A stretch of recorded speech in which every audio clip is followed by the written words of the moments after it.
I think it's important for us in our ongoing conversation about gay loneliness to discuss intersectionality. And for those of you who do not know what intersectionality is, it's basically, according to the formal definition, the interconnected nature of social categorization such as race, class, gender, sexual identity, etc., and the disadvantages and discriminations that those individuals face at those intersections that don't often get discussed. And as a gay man, a cis white gay man who has a lot of privilege, I've tried really hard to make sure that I'm not bulldozing over those in those communities who, should be present to have those conversations. But I also recognize that in my own privilege and power that I have, that I should carve out a space to discuss it here. Because I feel like cis white gay men specifically are the group within the LGBTQ plus community that struggles most often with understanding intersectionality. Now, the reason I'm bringing this up is because I recently witnessed a cis white gay man kind of bulldozing over a BIPOC gay man in a discussion about gay loneliness. The cis white gay man had grown up in rural America. The BIPOC gay man had grown up in the city. So the cis white gay man was saying some comments like, well, you didn't grow up in rural America. You don't know what it's like to really feel isolated. And first and foremost, I disagreeing with that person who said that.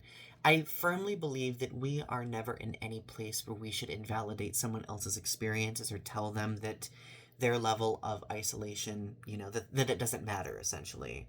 It doesn't matter if a person grows up in a rural setting or in a city setting. Like, gay loneliness can be experienced regardless.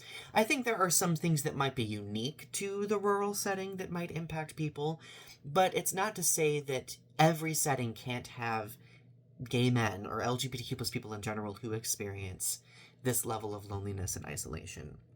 But the reason why overall I'm bringing this up is because when it comes to intersectionality, when it comes to LGBTQ plus people who are in multi-marginalized statuses or communities, like, their battle with gay loneliness may be different.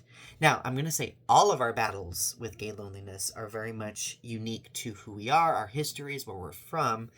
But when it comes to intersectionality, like, when it comes to individuals having multiple points of being marginalized, like, that level of isolation can be so much more exasperated because of that intersectional status. And it warrants conversation. And as a cis white gay man, one of the most important things that I've learned over the last 20 years of my life is knowing that, my voice has a significant degree of privilege. Like, I do have aspects that, qualify me as being in a marginalized community, but there are people who have dealt with different things than me, who have dealt with, multiple vantage points of being marginalized.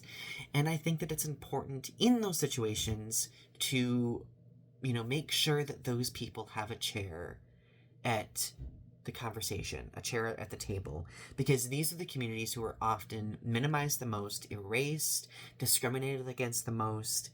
And many people, when I have this conversation, always think, well, what do you mean? Like, provide me an example, right?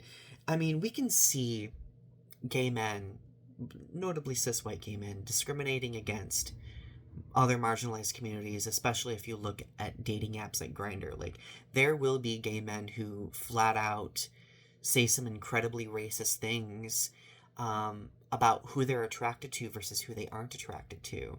There are a lot of cis white. I recently had a conversation with a cis white gay man who believed that, the T should not be part of the LGBTQ plus community because of some, peculiar gatekeepy conditioned mentality that he had learned over the years.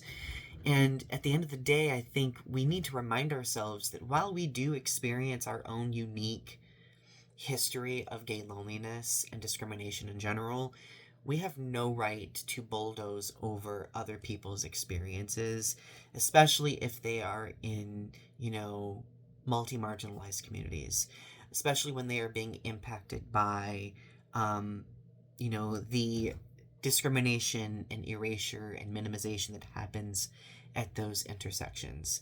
And I'm going to try to make it my goal to talk a little bit about this more because I really am passionate about it.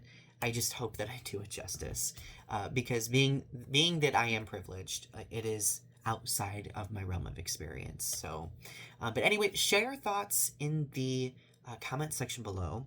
Click like if you have not yet. Subscribe to my channel if you haven't yet. And thank you for following me and continuing to encourage me to have these education conversations about, this important topic that impacts so many of us. Thank you.